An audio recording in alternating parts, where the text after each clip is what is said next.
these kind of bags, we have classes, they're already filled, pre-sorted.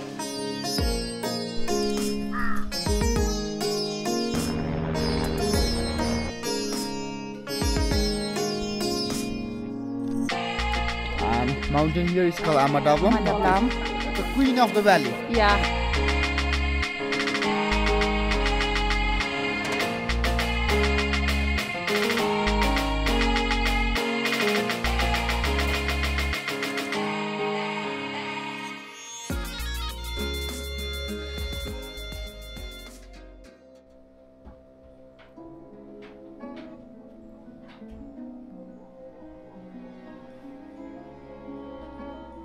Am învățat să fac cafeaua din Coimbra. Nu cred că să-mi iasă, dar hai să încercăm.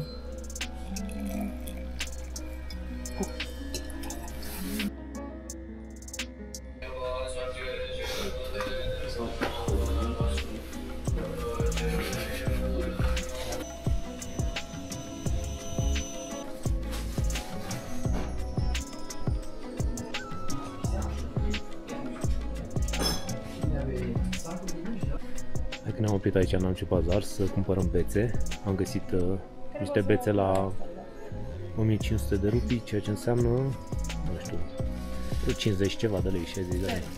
Da.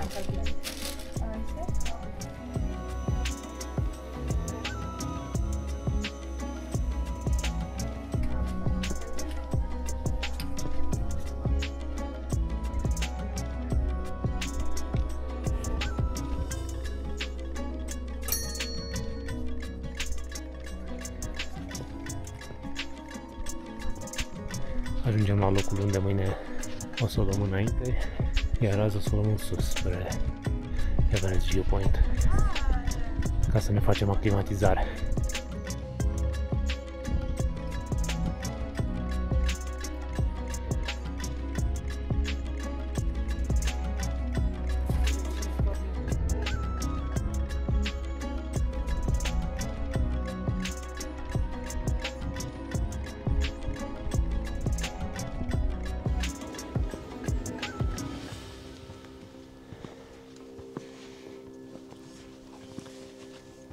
Să vedeți și voi în ce condiții urc eu.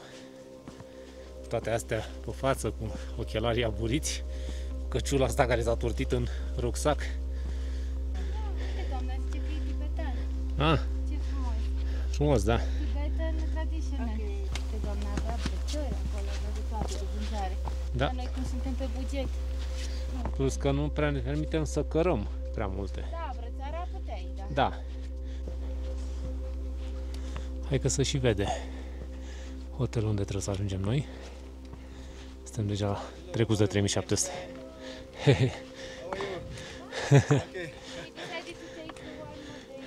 Ne-am întâlnit cu oamenii care eram în aeroport, ei aveau următorul zbor. Noi, pentru că am avut noroc, au greșit ăia la Sita Air și ne-au dat alt zbor, ne-au dat mai devreme. Teoretic și noi trebuia să fim la același avion cu ei. Am greșit un pic traseul spre hotelul Everest și am decis să mergem spre un vârf aici să vedem. 3868 de metri. Numele nu pot să-l pronunț, o să-l pun pe ecran. Suntem pe la 3830 de metri și vârful cred că e în partea asta cumva. Da, acolo sus. Să vedem cum urcăm spre vârf. Dar mergem mai întâi să vedem stupa asta.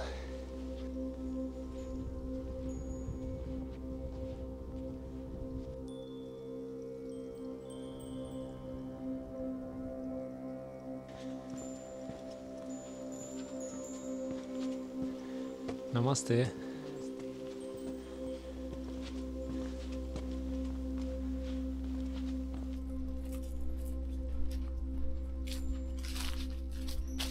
Am decis să urcăm până la cel mai înalt vârf de aici din zonă, care este la 3900 de metri. Nu este marcat, nu are nume și am luat un traseu nemarcat direct din pasul acela, unde a fost mai devreme. Am zis să cobor un pic de pe vârf, să prindem un view mai fain cu orășelul ăsta.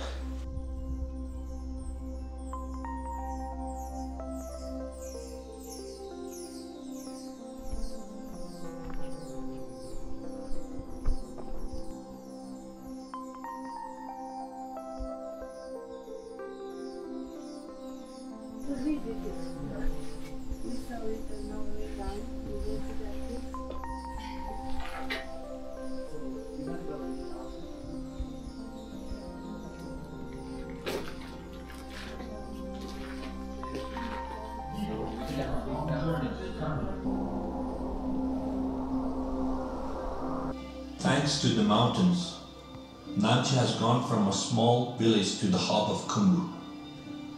This reality has led to a whole new generation of Sherpa, where villages like Namche Bazaar now have hospitals, schools, and basic services.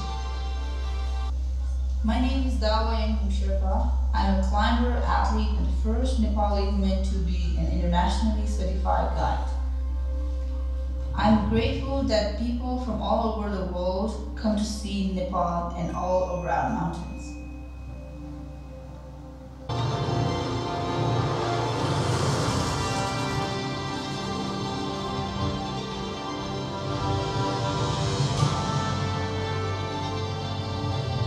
We all need to help SPCC take the next step and to take care of and recycle the collected waste. And if you start, more will follow. Everyone can take up 1 kilo of waste. If we got all the people who visit Khumbu to do this, waste would not be a problem anymore. But we need your help. It's a system called Carry Me Back. It was created to take the trash out of the region. Because as you saw in the film, there is a local organization that collects the trash, but there is no recycling company up here. That's why they used to burn it, but we don't want to burn them. So we started our center and we help them to handle the trash in a better way, process them so they can be sent outside for further recycling. And in these kind of bags, we have trashes that are already filled, pre-sorted, and they're only 1 kilo. They're available down at Namche's police checkpoint. And after finishing your trek, if you're walking back to Lukla, then you can help us by taking one of these bags from Namche's police checkpoint and leave it at Lukla. That's how every one of us can help. Avem aici o hartă culturală cu diferite puncte unde putem să vedem cum arăta în trecut și cum arată acum. Și pe el, asta este cum arăta în 1955, Everest Base Camp, și cum arată acum. Ce frumos au făcut. Noi o să urmăm traseul albastru. Traseul albastru. Încercăm prin Kongmala Pass, Încercăm, Chola Pass vedem. și Renjola Pass. Opțional avem și Base Camp-ul, care nu este inclus în acest traseu. How was it? Oh, it's wow. Thank you very much.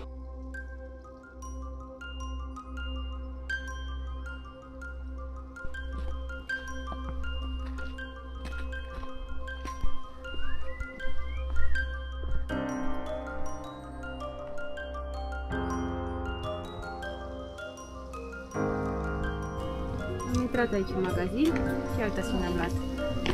2 pachete de biscuiți, 200 de rupii. Care înseamnă 7 lei.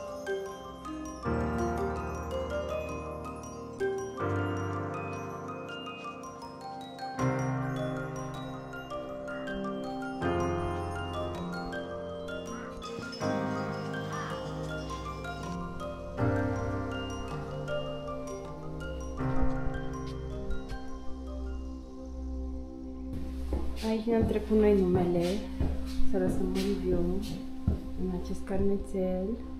Așa arată expoziția, muzeul.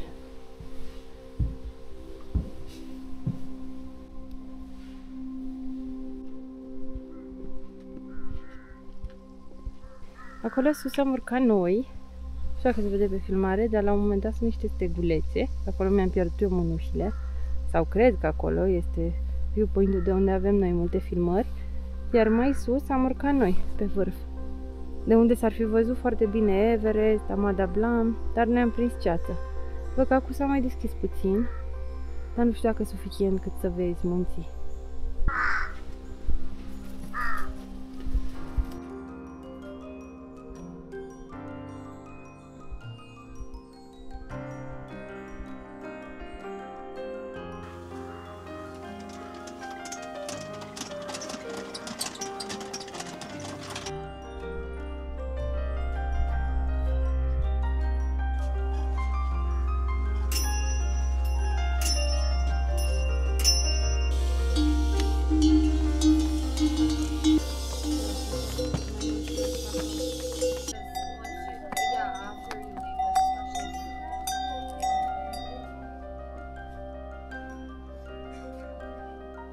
Hai să vă arătăm ce view avem de la geam.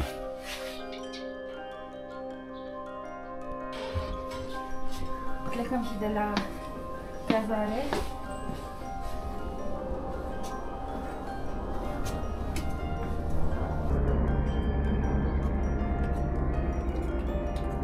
Am ajuns la o scenă de film, se filmează ceva și ne-au rugat să așteptăm un pic ca să nu intrăm în cadrul lor.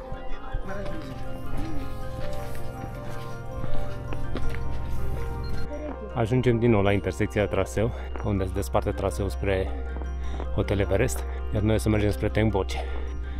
Gata, am ieșit din Namche Bazar și am intrat pe traseul spre Pangboche.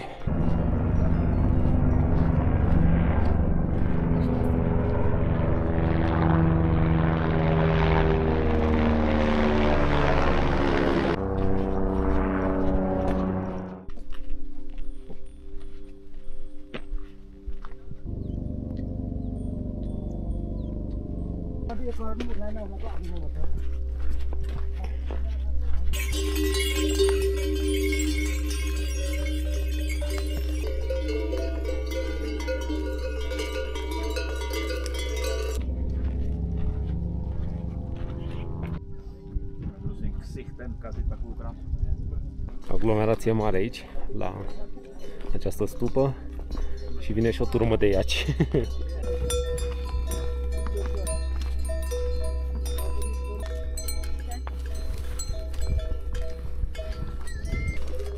Mergem spre Ama Dablam cu turma de iaci. Aglomerație mare pe traseu astăzi, urcă foarte mulți.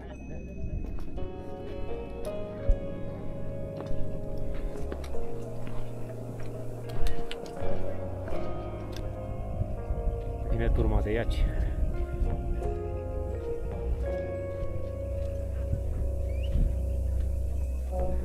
O să coborâm în valea asta și apoi urcăm spre Sătuci.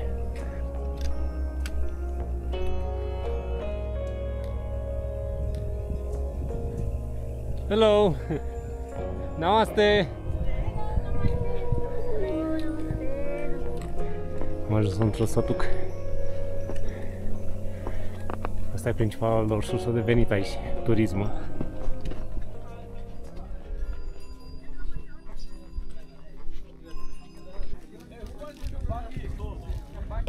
Namaste, I'm Niras, I'm guide here in Everest region. Oh wow. And he showed me all the mountains. Yeah. From the left, that one? Yeah, the left one is Tabuche, Tabuche. 6,500 meters. Wow. And that one, Lhotse? Lhotse, the fourth highest mountain in the world, Wow. 8,585. Wow. And mountain here is called Ama Dablam. Ama Dablam. This is 6,800 meters. Almost And we 700. say this mountain is most beautiful mountain in this valley. The most beautiful, the queen of the valley. Yeah.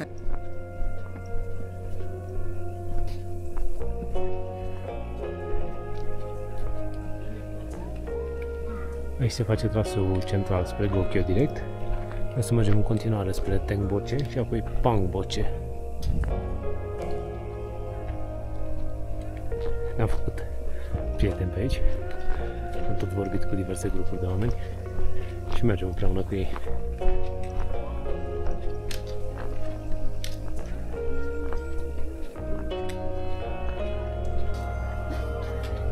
Încă un sat unde se pot cumpăra diverse chestii, chiar și legume, fructe, sneakers, biscuiți, apă, suveniruri.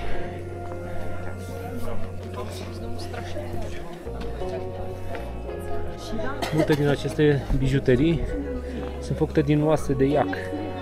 Mi-a explicat și nouă ieri o doamnă care vindea căciuli din lână de iac, bentițe, tot felul de chestii. Uitați-vă puțin aici ce privește. Wow!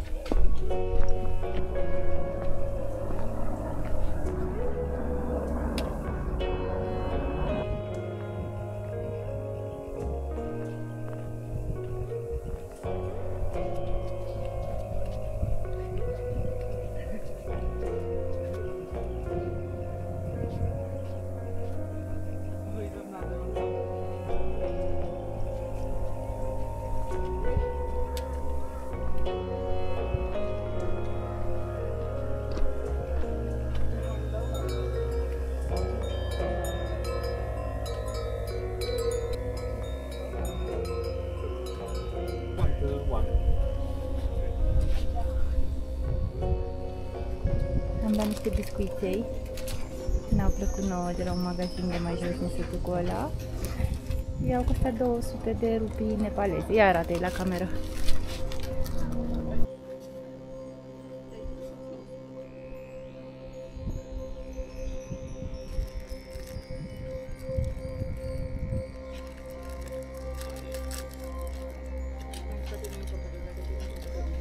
Am servit aici prânzul, un pachet de biscuiți, 200 de rupii, adică 7 lei. Și acum mergem mai departe. Ce e fain aici este că sunt multe coșuri de gunoi pe tot traseul. Și chiar se reciclează gunoiul.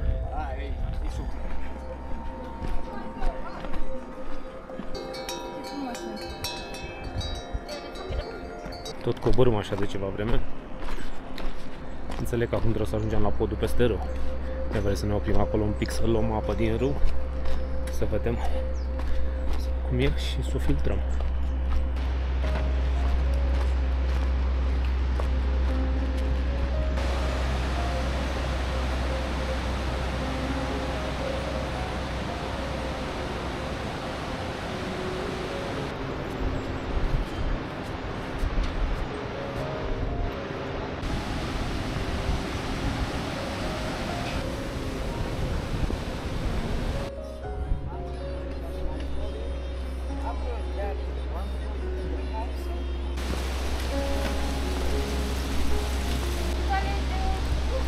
Am găsit toalete.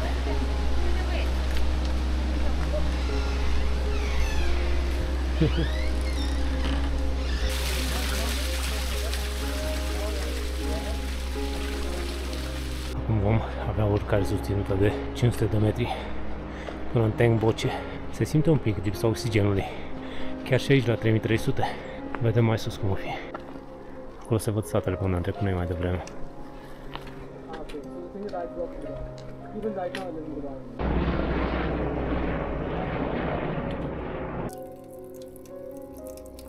Tocmai ce am aflat că aceștia sunt rhododendron. Noi știam rhododendronul de la noi din țară ca fiind o tufă, dar la ei așa arată și înțeleg că este floarea națională a lor.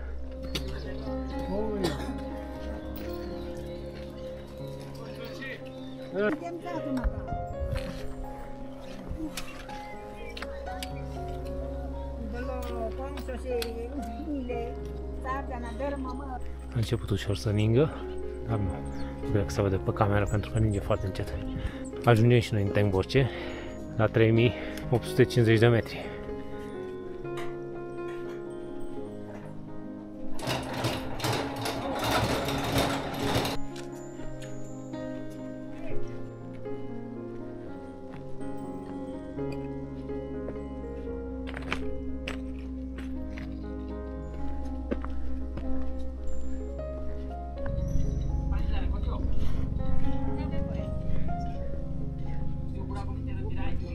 Hai să vedem ce prețuri au la bakery.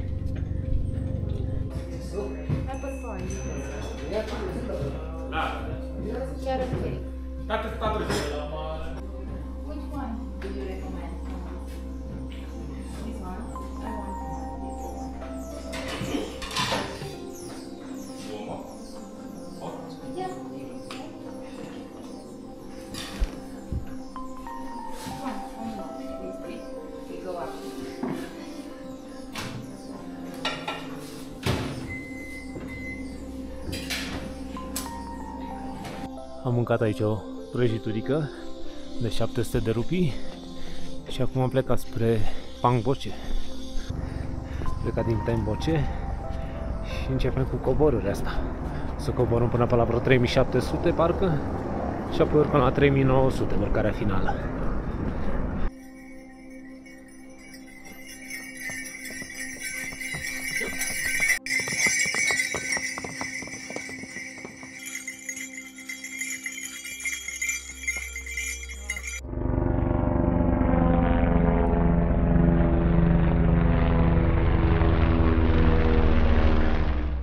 Am ajuns în De Boche. Am coborât într-o pădure de rhododendron și am ajuns la Everest Rhododendron Lodge and Restaurant. Dar n-avem timp să ne mai oprim și aici. Mergem spre cazarea noastră. Ia să vedem cine arată Julie aici. Wow, cât au mai muntele.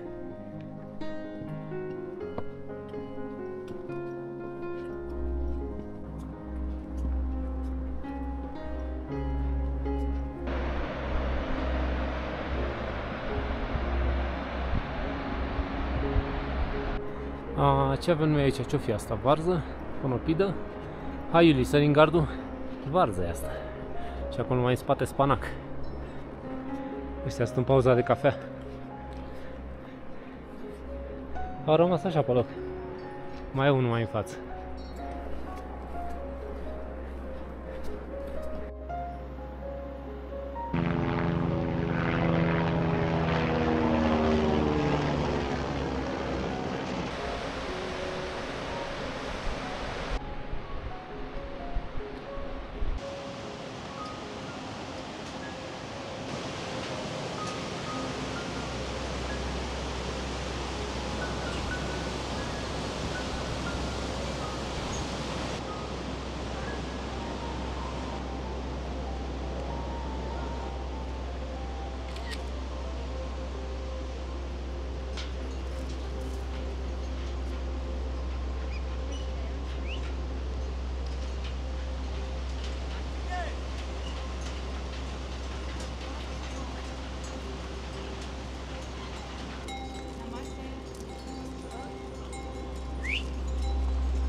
Ne apropiem de Pangboche. Mai avem un sfert de oră. Este spectaculos aici.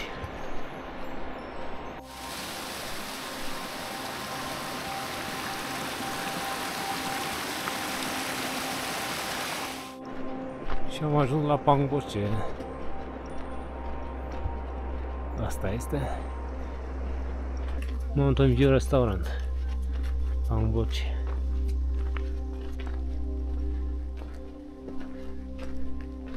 Ia uitați aici cum se produce combustibilul pentru sobă. Everest View Lodge. Viewpoint, uite în față. De unde iese fumul ăla?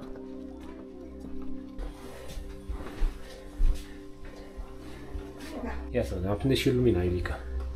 Să vedem și noi baia.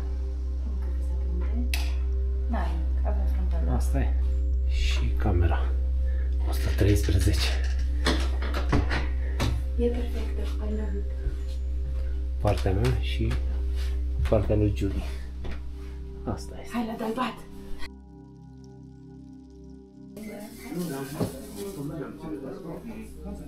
But also other. Orez vegetal cu curry.